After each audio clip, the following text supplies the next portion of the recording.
ए पैगंबर, कह दो कि लोगों, अगर तुमको मेरे दीन में किसी तरह का शक हो तो सुन रखो कि जिन लोगों की तुम अल्लाह के सिवा इबादत करते हो, मैं उनकी इबादत नहीं करता,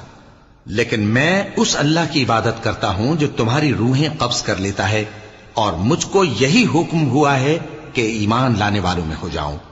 और यह कि ए नबी, सबसे यकसू होकर दीन इस्लाम की पैरवी किए जाओ और मुशरिकों में हरगिज न होना, और अल्लाह को छोड़कर ऐसी चीज को न पुकारना जो न तुम्हारा कुछ भला कर सके और न कुछ बिगाड़ सके।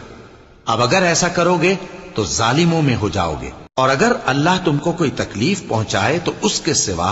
उसका कोई दूर करने वाला नहीं, और अगर तुमसे भलाई करनी चाहे तो उसके फजल को कोई रोकने वाला नहीं। वो अपने बंदों में से जिसे चाहता है फायदा पहुंचाता है, और वो बख्शने वाला है, मेहरबान है। कह दो कि लोग